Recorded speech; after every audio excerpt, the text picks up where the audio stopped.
राधे राधे। कैसे हैं आप सब।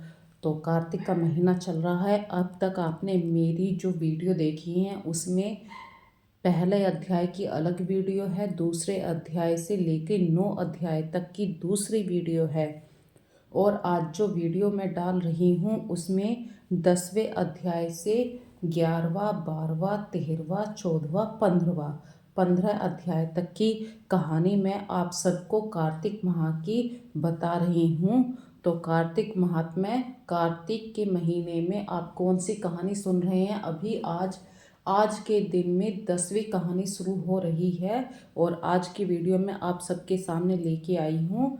तो फ्रेंड्स, यदि अभी तक आपने मेरा चैनल सब्सक्राइब नहीं किया है तो प्लीज़ सब्सक्राइब ज़रूर कर लीजिए।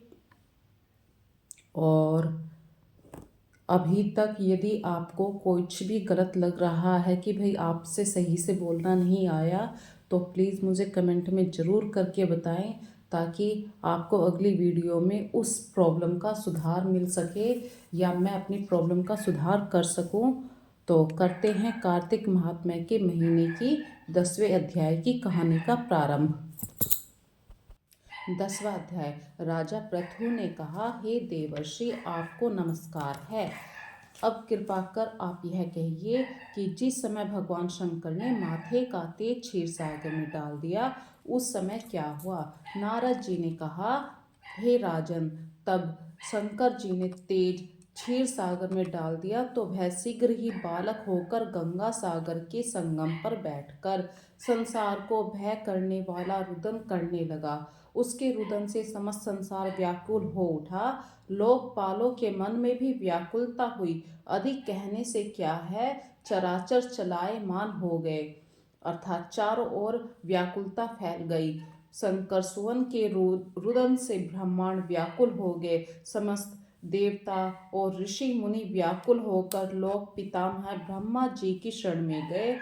और सब ने मिलकर ब्रह्मा जी को प्रणाम किया और स्तुति की। फिर कहा, हे पितामह, यह बड़ा भयंकर समय आया है, इसका नाश कीजिए। देवताओं की यह बात सुनकर ब्रह्मा जी सत्यलोक से उस बालक को देखने के लिए समुद्र तट पर आए। समुद्र से ब्रह्मा जी को आता देखकर उन्हें प्रणाम किया और बालक को उठाकर उनकी गोद में दे दिया। तब विस्मित होकर ब्रह्मा जी ने पूछा, हे सागर, तुम शीघ्र बताओ कि यह बालक किसका है। तब समुद्र ने कहा, हे प्रभु, यह तो मैं भी नहीं जानता हूँ किंतु मुझे इतना अवश्य ज्ञात है कि यह गंगा सागर के संगम पर प्रकट हुआ है। और अतः आप इस बालक का जाति, कर्म आदि संस्कार कीजिए, इसका जातक फल बताइए। नारद जी कहते हैं कि इधर तो सागर ब्रह्मा जी से ऐसे कह रहा था कि उधर सागर पुत्र भी ब्रह्मा जी के गले में हाथ डालकर बार बार उनको आकर्षण कर रहा था। अब तो उसने ब्रह्मा जी का गला जोर से पकड़ा कि वे पीड़ित हो नेत्रों से आंसू डलने लगे। किसी प्रकार उन्होंने अपने दोनों हाथ लगाकर गला छुड़ाया और सागर से कहा, तो सुनो, मैं तुम्हारे पुत्र का जातक फल कहता हूँ। मेरी आंखों से जो जल निकला है इस कारण इसका नाम जलंधर होगा। यह पैदा होने के साथ ही तरुण हो गया, इससे यह सब शास्त्रों का पारंगत होगा। महापराक्रमी, महावीर, जवान, रण दुर्गम तथा सभी दैत्यों को पारंगत और भगवान विष्णु को भी जीतने वाला होगा। यह कभी भी नहीं हारेगा। एक भगवान शंकर को छोड़कर सबसे आसक्त रहेगा। जहाँ से यह उत्पन्न हुआ है वहीं पर जाएगा। अंत समय में ये वहीं पर जाएगा। इसकी पत्नी बड़ी ही पतिव्रता, सौभाग्यशाली, सर्वांग सुंदरी, परम मनोहर, मृदुभाषिणी और शील की सागर होगी। नारद जी ने कहा, हे राजन, सागर से यह कहकर ब्रह्मा जी ने शुक्राचार्य को बुलाकर बालक का राज्याभिषेक करवाया और फिर अंतर्ध्यान हो गए। अब तो इस बालक को देख सागर बहुत ही प्रसन्न हुआ और कितने ही उपाय से उसका लालन पालन किया, बड़ा किया। फिर कालनेम नामक असुर को बुलाकर उसकी वृंदा नाम की पुत्री से उसके साथ विवाह करा दिया। अब शुक्राचार्य के प्रभाव से वह दैत्यों पर राज्य करने लगा। और इस प्रकार हमने कार्तिक महात्म्य के 10वें अध्याय का अध्ययन किया है। अब हम शुरू करते हैं कार्तिक महात्म्य का 11वां अध्याय। नारद जी ने कहा, एक समय जलंधर पत्नी सहित असुरों से सम्मानित हो सभा में बैठा था, तो परम कीर्तिवान श्री शुक्राचार्य जी वहां पहुंचे, जिनके तेज से सब दिशाएं प्रकाशित हो गई। गुरु जी को आता देख असुरों सहित सागर पुत्र ने उठकर बड़े आदर से उनको प्रणाम किया। तेजस्वी शुक्राचार्य ने सबको आशीर्वाद दिया, फिर एक आसन पर बैठ कर सब दैत्य भी यथास्थान पर बैठ गए। और सागर पुत्र ने नम्रता से प्रश्न किया, हे गुरु जी, राहु का सिर किसने काटा था? आप हमें यह बतलाएं। इस पर शुक्राचार्य ने विरोचन पुत्र हिरण्यकश्यप और उसके धर्मात्मा पौत्र का परिचय देकर देवताओं और असुरों द्वारा समुद्र मंथन को संक्षेप में सब कथा कहकर यह सब बतलाया कि जब समुद्र से अमृत निकला तो उसे देव रूप से राहु पीने चला। इस पर इंद्र के पक्षपाती भगवान विष्णु ने राहु का सिर काट डाला। यह सुनने के साथ ही जलंधर के नेत्र लाल हो गए। उसने बड़ा क्रोध किया, फिर अपने धस्मर नामक दूत को बुलाकर गुरु का कहा हुआ सब वृत्तांत सुनाया। उसे यह आज्ञा दी, तुम शीघ्र ही इंद्रपुरी में जाकर इंद्र को मेरी शरण में लाओ। धस्मर जलंधर का बड़ा निपुण दूत था। वह शीघ्र ही इंद्र की सुधर्मा नामक सभा में जा पहुंचा और जलंधर के शब्दों में कहा, हे देवता धम, तुमने समुद्र को क्यों मथा और मेरे पिता के सब रत्नों को क्यों ले लिया? ऐसा करके तुमने अच्छा नहीं किया। यदि तू अपना भला चाहता है तो उन सब रत्नों सहित देवताओं के साथ मेरी शरण में आ, अन्यथा हे सुराधम, मैं सत्य कहता हूँ कि तेरा राज्य ध्वंस हो जाएगा।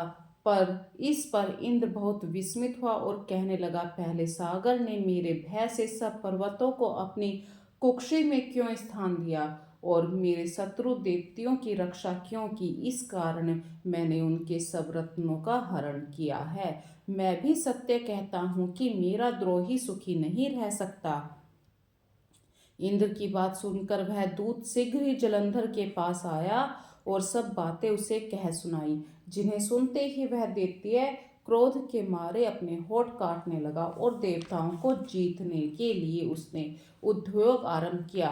फिर तो सब दिशाओं तथा पाताल से करोड़ों दैत्य अपने पास पहुंच गए। शुभ निशंभ निसेनापतियों को साथ लेकर जलंधर इंद्र से युद्ध करने लगा। शीघ्र ही इंद्र के नंदन वन में उसने अपनी विशाल सेना उतार दी। वीरों की शंख ध्वनि और घोर गर्जन से इंद्रपुरी गूंज उठी। अमरावती छोड़ देवता उनसे युद्ध करने चले। भयानक मार काट हुई। दोनों पक्षों के आचार्य अपने मृतों को जिलाने लगे।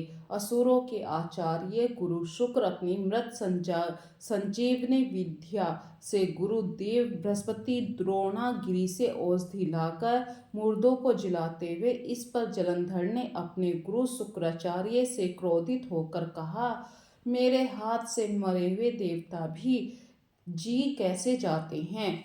जिलाने वाली विद्या तो सिर्फ आपके पास ही है, फिर यह क्या बात है? इस पर शुक्राचार्य जी ने देवगुरु श्री बृहस्पति जी द्वारा द्रोणागिरी से औषधि लाकर देवताओं को जिलाने की बात कह दी। यह सुनकर जलंधर और भी क्रोधित हो गया। श्री शुक्राचार्य ने कहा, क्रोधित क्यों होते हो? यह शक्ति हो तो द्रोणागिरी पर्वत को उखाड़कर यदि शक्ति हो तो द्रोणागिरी पर्वत को उखाड़कर समुद्र में फेंक दो, तब मेरे कथन की सत्यता प्रमाणित हो जाएगी। इस पर जलंधर क्रोधित होकर शीघ्र ही द्रोणागिरी पर्वत के पास जा पहुंचा। अपनी भुजाओं द्वारा उसे जड़ से उखाड़कर समुद्र में फेंक दिया। यह भगवान शंकर का तेज था, इसमें जलंधर की कोई विचित्र बात नहीं थी। पश्चात यह सागर पुत्र युद्ध भूमि में आकर बड़े वेग से देवताओं का संहार करने लगा। तब बृहस्पति औषधि लेने के लिए द्रोणागिरी पर्वत पर पहुंचे तो द्रोणागिरी की जगह वहां पर उन्हें सूना मैदान मिला तो वह भयभीत होकर देवताओं के पास आए, कहा कि युद्ध बंद कर दो, तुम लोग अब जलंधर को नहीं जीत सकोगे। पहले इंद्र ने तो भगवान शंकर का अपमान किया, यह उसी का फल है। यह सुनकर देवता युद्ध की आशा त्याग अत्यंत ही व्याकुल हो इधर उधर भाग निकले। सिंधु और सुत निर्भय होकर अमरावती में प्रविष्ट हो गया। इंद्र आदि देवताओं ने गुफाओं में शरण ली। इस प्रकार हमारा 11वां अध्याय की कहानी समाप्त हुई। अब हम शुरू करते हैं 12वें अध्याय की कहानी। तो 12वें अध्याय का प्रारंभ। श्री नारद जी ने कहा, जब जलंधर को अपनी आता देखकर इंद्र आदि देवता भी भय कंपित होकर वहां से भाग निकले। भागकर वह बैकुंठ से भगवान विष्णु के पास पहुंचे। फिर देवताओं ने अपनी रक्षा के लिए उनकी स्तुति की। देवताओं की दीन वाणी को सुनकर करुणा सागर भगवान विष्णु ने उनसे कहा, देवताओं तुम भय का त्याग कर दो, युद्ध में मैं शीघ्र ही उस जलंधर को देखूंगा। ऐसा कहने के साथ ही भगवान गरुड़ पर जा बैठे। तब देवताओं सहित उन्होंने युद्ध क्षेत्र की ओर प्रयाण करते हुए देख समुद्र तनिया लक्ष्मी के नेत्रों में जल भर आया, अर्थात लक्ष्मी जी के नेत्रों से जल भर आया। उन्होंने कहा, हे नाथ, यदि मैं सर्वदा आपकी प्रिय हूँ और भक्त हूँ, तो मेरा भाई आप द्वारा युद्ध में कैसे मारा जाना चाहिए। आज दोस्तों मैं आपसे यह बात बताना चाहती हूँ कि कहते हैं ना, आज भी एक कहावत है कि पत्नी को जितना प्यारा अपना पति होता है उतना ही प्यारा उसका भाई होता है। ये सब कहावत ऐसे ही नहीं होती, ये हमारी शास्त्रों में भी लिखी हुई है। तो लक्ष्मी जी ने जब अपने पति से ये कहा कि मेरा भाई युद्ध में आपके द्वारा नहीं मारा जाना चाहिए, तो वो बात सत्यता होती है। तो करते हैं अपनी कहानी का प्रारंभ। इस पर भगवान विष्णु ने कहा, यदि तुम्हारी ऐसी ही प्रीति है तो मैं उसे अपने हाथों से नहीं मारूंगा, परंतु युद्ध में तो जाऊंगा ही, क्योंकि देवताओं में मेरी बड़ी स्तुति की है। देवता मेरा बहुत गुणगान करते हैं, प्रार्थना करते हैं। ऐसा कहकर शंख चक्र गदा पद्मधारी भगवान विष्णु गरुड़ पर चढ़े और शीघ्र युद्ध के स्थान पर जा पहुंचे, जहां पर कि जलंधर विद्यमान थे। विष्णु के तेज से अर्पित देवता सिंहनाद करने लगे। फिर तो अरुण के अनुज गरुड़ के पंखों की प्रबल वायु से पीड़ित हो दैत्य इस प्रकार घूमने लगे जैसे आंधी से बादल आकाश में घूमते हैं। तब अपने वीर दैत्यों को पीड़ित होते देख जलंधर ने क्रोधित होकर भगवान विष्णु को अद्भुत वचन कह उन पर कठोर आक्रमण कर दिया। यहाँ से आगे की वार्ता वर्षा ऋतु की समाप्ति की घोतक है, अर्थात अब हम 13वें अध्याय का अध्ययन करेंगे। 13वां अध्याय। नारद जी बोले, दैत्यों के तीक्ष्ण प्रहारों से व्याकुल देवता इधर उधर भागने लगे। तब इंद्र आदि को इस प्रकार भयभीत देखकर गरुड़ पर चढ़े भगवान युद्ध में आगे बढ़े। उन्होंने अपना शारंग नामक धनुष उठाकर बड़े जोर से टंकोर किया। त्रिलोकी शाब्दित हो गई। पल मात्र में ही भगवान विष्णु ने हजारों दैत्यों के सिर काट दिए और यह देखकर जलंधर के क्रोध की सीमा न रही। फिर तो भगवान विष्णु और जलंधर का महान संग्राम हुआ। बाणों से आकाश भर गया, लोग आश्चर्य करने लगे। भगवान विष्णु ने अपने बाणों के वेग से उस दैत्य की ध्वजा, छत्र और धनुष बाण काट डाले तथा एक बाण से उसकी छाती में प्रहार किया। इससे व्यथित हो उसने अपनी प्रचंड गदा उठा गरुड़ के मस्तक पर दे मारी। गरुड़ पृथ्वी पर गिर पड़ा। साथ ही क्रोध से उस दैत्य ने होठ काटे और भगवान विष्णु की छाती में भी एक तीक्ष्ण बाण मारा। इसके उत्तर में भगवान विष्णु ने उसकी गदा काट दी और अपने शारंग धनुष पर बाण चढ़ाकर उसको बींधना प्रारंभ किया। जलंधर भी उन पर अपने पैने बाण बरसाने लगा। उसी समय जलंधर ने भगवान विष्णु को कई पैने बाण मार कर वैष्णव धनुष को काट दिया। धनुष कट जाने पर भगवान ने गदा ग्रहण कर ली और शीघ्र ही जलंधर को खींचकर मारी भी, परंतु वह अग्निवत अमोघ गदा की मार से भी वह चलायमान न हुआ और मदोन्तर हाथी के समान उस यानी गदा की मार को फूल की माला ही जाना। साथ ही उस युद्ध दुर्मद ने अत्यंत ही क्रोधित होकर एक अग्निमुख त्रिशूल उठाकर विष्णु पर छोड़ दिया। भगवान विष्णु ने शिव के चरणों का स्मरण कर नंदक नामक त्रिशूल से उसके त्रिशूल को छेद दिया। जलंधर ने झटक कर भगवान विष्णु की छाती में एक मुष्टिक मारा। मुष्टिक अर्थात मुट्ठी या घूसा बोल सकते हैं। अब भगवान के लिए ऐसे वर्ड अच्छे नहीं लगते ना। उसके उत्तर में भगवान विष्णु ने भी उसकी छाती पर अपनी मुष्टिका का प्रहार किया। फिर दोनों घुटने टेक कर बाहों और मुष्टकों से बाहु युद्ध करने लगे, जिसको आजकल हम मल युद्ध के नाम से भी जानते हैं। कितनी ही देर तक भगवान विष्णु उसके साथ युद्ध करते रहे। वह कुछ भ्रमित से हो गए और श्रमित भी हो गए। तब सर्वश्रेष्ठ मायावी भगवान उस दैत्य राज से मेघवाणी में बोले, हे रण दुर्गम दैत्य श्रेष्ठ, तू धन्य है जो इस महायुद्ध में इतने बड़े बड़े आयुध से भी भयभीत न हुआ हो। तेरे इस युद्ध से मैं बड़ा प्रसन्न हूँ। तू जो चाहे मांग, मैं अदैव वस्तु भी आज तुझको दे दूंगा।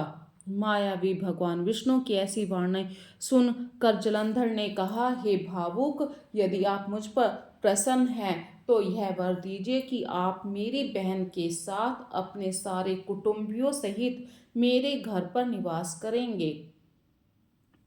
नारद जी कहते हैं कि उनके ऐसे वचन सुनकर भगवान विष्णु को खेद तो हुआ, किंतु उसी क्षण उन देवेश ने तथास्तु कह दिया। अब भगवान विष्णु सब देवताओं के साथ जलंधरपुर में जाकर निवास करने लगे। जलंधर अपनी बहन लक्ष्मी और देवताओं सहित भगवान विष्णु को वहां पाकर बड़ा प्रसन्न हुआ। फिर तो देवताओं के पास जो रत्न आदि थे उनके स्थानों पर दैत्यों को स्थापित कर जलंधर पृथ्वी पर आया। निशुंभ को पाताल में स्थापित कर दिया और देव दानव यज्ञ गंधर्व सर्प राक्षस मनुष्य आदि सबको अपना वशवर्ती बनाकर त्रिभुवन पर शासन करने लगा। उसने धर्मानुसार सुपुत्रों के समान प्रजा का पालन किया। उसके धर्म राज्य में सभी सुखी थे। तो इस प्रकार हमारा 13वां अध्याय भी समाप्त हुआ। कार्तिक मास का 14वां अध्याय। नारद जी बोले, हे राजन, तब उसको इस प्रकार धर्म पूर्वक राज्य करते देखकर देवता भी क्षुब्ध हो गए। उन्होंने देवाधिदेव भगवान शंकर का मन ही मन में स्मरण किया और कितने ही प्रकार से स्तुति की। तब भक्तों की कामना पूर्ण करने वाले भगवान शंकर ने नारद जी को बुलाकर देव कार्य करने की इच्छा से उनको देवपुरी भेजा। भगवान शंकर नारद जी भगवान शंकर की आज्ञा से देवपुरी में गए। इंद्र आदि सभी देवता व्याकुल होकर शीघ्रता से उठकर श्री नारद जी की स्तुति करने लगे। उत्कंठा भरी दृष्टि से सबने नारद जी की ओर देखा। अपने सब दुखों को कहकर नाश करने की प्रार्थना की। नारद जी ने कहा, मैं सब जानता हूँ, इसके लिए अब मैं दैत्यराज जलंधर के पास जा रहा हूँ। ऐसा कहकर देवताओं को आश्वित कर श्री नारद जी जलंधर की सभा में आए। जलंधर ने श्री नारद जी के चरणों की पूजा कर हंसते हुए कहा, हे ब्राह्मण, कहिए आप कहाँ से आ रहे हैं और कहाँ पर आपने क्या क्या देखा, यहाँ कैसे आए, मेरे योग्य जो सेवा हो आज्ञा दीजिए। जलंधर के इस प्रकार के वचन सुनकर श्री नारद जी प्रसन्न होकर बोले, हे दानव राज महाबुद्धिमान जलंधर, तुम धन्य हो, क्योंकि इस समय सब रत्नों के भोक्ता तुम एक ही हो। हे दैत्य श्रेष्ठ, आप सब मेरे आगमन का कारण सुनिए, जिसके लिए मैं आज यहाँ आया हूँ। हे दैत्यराज, मैं स्वेच्छा से कैलाश पर्वत गया था, जहाँ पर 10,000 योजनों में कल्प वृक्ष का वन है। वहाँ पर मैंने सैकड़ों कामधेनुओं को विचरते हुए देखा कि वहाँ वन चिंतामणि से प्रकाशित परम दिव्य अद्भुत और सर्व स्वर्णमय है। मैंने वहाँ पार्वती के साथ स्थित शंकर को भी देखा, तो सर्वांग सुंदर गौर वर्ण त्रिनेत्र और मस्तक पर चंद्रमा धारण किए हुए हैं। यह देखकर मुझे बड़ा आश्चर्य हुआ। इसके समान समृद्धिशाली त्रिलोकी में कोई नहीं है। हे दैत्य, उसी समय मुझे तुम्हारी भी समृद्धि का स्मरण हो आया। उसे देखने की इच्छा से मैं तुम्हारे पास चला आया। यह सुनकर जलंधर को बड़ा हर्ष हुआ। उसने नारद जी को अपनी सब समृद्धि दिखला दी। सब उसे देख देवताओं का कार्य करने के इच्छुक शिव प्रेरित श्री नारद जी ने जलंधर की बड़ी प्रशंसा की और कहा, निश्चय ही तुम त्रिलोकपति होने के योग्य हो। तुम्हारे लिए ऐसा होना चाहिए कि कोई विचित्र बात नहीं है। मैं देखता हूँ कि और तो तुम्हारे पास सब कुछ है और किसी बात की कमी नहीं है। ऐरावत तुम्हारे पास है, उच्चैः श्रवा घोड़ा तुम्हारे पास है, कल्पवृक्ष कुबेर की निधि तुम्हारे घर में है, मणियां और रत्नों के ढेर भी तुम्हारे यहाँ लगे हुए हैं। ब्रह्मा जी का हंस युक्त विमान भी तुम्हारे पास है। धूलोक, पाताल और पृथ्वी पर जितने भी रत्न आदि हैं सब तुम्हारे पास है। मैं तुम्हारे इस प्रकार के सब आदि रत्नों को, ऐश्वर्यों को देखकर बड़ा ही प्रसन्न हूँ। परंतु तुम्हारे पास कोई स्त्री रत्न नहीं है, उसके बिना तुम्हारा यह सब फीका है। तुम कोई स्त्री रत्न ग्रहण करो। नारद जी के इस प्रकार वचन सुनकर दैत्य राज काम से व्याकुल हो गया। उसने नारद जी को प्रणाम करके पूछा कि ऐसी स्त्री कहाँ मिलेगी जो सब रत्नों में श्रेष्ठ हो। यदि ऐसा रत्न कहीं मिले तो मैं आपकी आज्ञा से उसे अवश्य लाऊंगा। नारद जी ने कहा, ऐसा रत्न तो कैलाश पर्वत पर योगी शंकर के पास ही है। उनकी सर्वांग सुंदरी पत्नी श्री पार्वती जी मनोहर है। उनके समान सुंदरी आज तक मैंने नहीं देखी। शंकर से बढ़कर समर्थिमान दूसरा व्यक्ति नहीं है, उनके दूसरा कोई नहीं है। उसके इस रत्न की महिमा तीनों लोक में कहीं पर भी नहीं है। तभी तो परम विरक्त आत्मा राम शंकर जी उसके वश में हो गए। हे देवर्षि नारद जी उस दैत्य से ऐसा कहकर कार्य करने की इच्छा से आकाश मार्ग में चले गए। तो इस प्रकार 14वें अध्याय का समाप्त हुआ और 15वां अध्याय शुरू करते हैं। देवर्षि नारद जी ने राजा पृथु से कहा कि हे देवर्षि दैत्यराज ने क्या किया वह सब मुझे विस्तार पूर्वक सुनाइए। देवर्षि नारद बोले, उसके चले जाने पर जलंधर ने अपने राहु नामक दूत को बुलाकर कैलाश पर्वत पर जाने की आज्ञा दी और कहा कि वहां पर एक जटाधारी शंभु नामक योगी रहता है, उससे मेरा आक्रमण और ऐश्वर्य कहकर उसकी सर्वांग सुंदरी भामिनी को मेरे लिए मांग लाओ। तब उनके इन वचनों को सुनकर दूत शिव के स्थान पर पहुंचा, परंतु नंदी ने उसे सभा के भीतर नहीं जाने दिया। किंतु वह अपनी उग्रता से साथ शिव की सभा में चला गया और शिव के आगे बैठकर उसकी आज्ञा ले वह सब संदेश कह सुनाया जो कि दैत्यराज ने कहा था। फिर तो वह राहु नामक दूत के साथ ऐसा कहते ही भगवान शूलपाणि के आगे पृथ्वी फोड़कर एक शब्द वाला पुरुष प्रकट हो गया, जिसका कि सिंह के समान मुख था और जो मानो दूसरा नरसिंह था। वह दौड़कर राहु को खाने चला। राहु बड़े जोर से भागा, परंतु उस पुरुष ने उसको पकड़ लिया। उसने शिव की शरण में अपनी रक्षा मांगी। शिव जी ने उस पुरुष से राहु को छोड़ देने के लिए कहा कि मुझे बड़े जोर की भूख लग रही है, मैं क्या खाऊं। महेश्वर ने कहा कि यदि तुझे भूख लग रही है तो शीघ्र ही अपने हाथ पैर का मांस का भक्षण कर ले।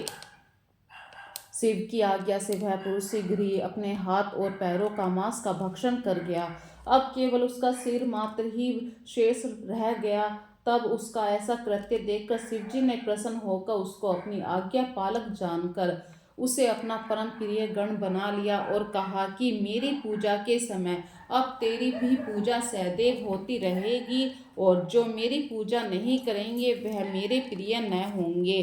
शिवजी से ऐसा वर पाकर वह पुरुष बड़ी प्रसन्नता से उस पुरुष को बड़ी प्रसन्नता हुई। वह उस दिन से वह शिव जीव के द्वार पर स्तकीर्ति मुख नामक गण होकर स्थित रहने लगा।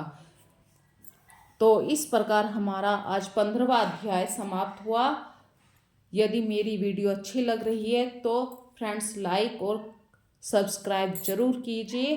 अगले वीडियो में आपको 16वें अध्याय की कहानी का स्मरण होगा।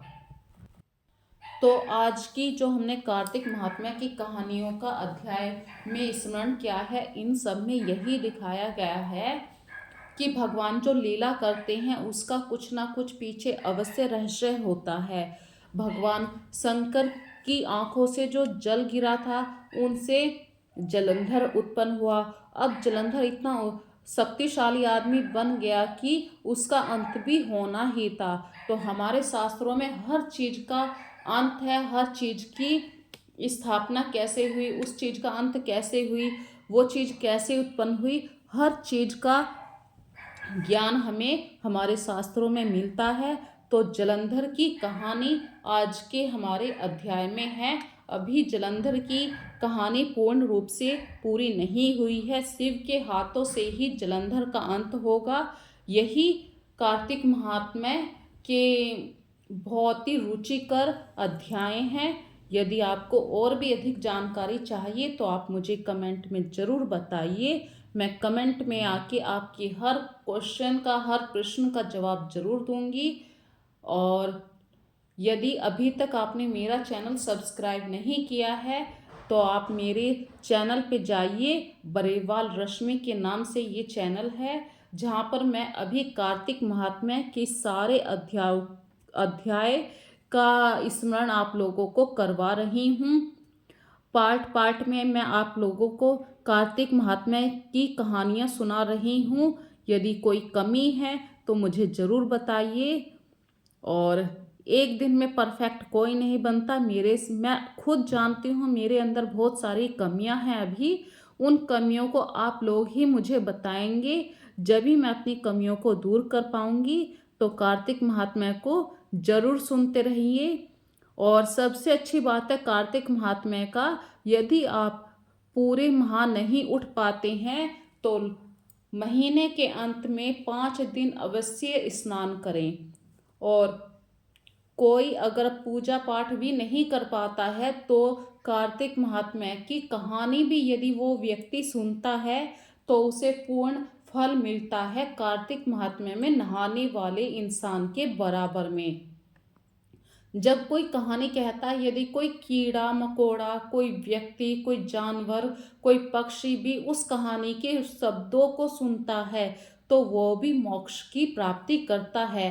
कार्तिक महात्म्य इतना बड़ा पुण्य देने वाला ग्रंथ है कि इसमें अगर किसी व्यक्ति के कानों में इतने भी शब्द पड़ जाएं कि कार्तिक महात्म्य की कहानी सुन रहा है वो, या कार्तिक का दीपक भी देख ले, तो उसका पूरा कल्याण होना निश्चित होता है। तो फ्रेंड्स, अब मैं अपनी वीडियो का अंत करती हूँ। राधे राधे।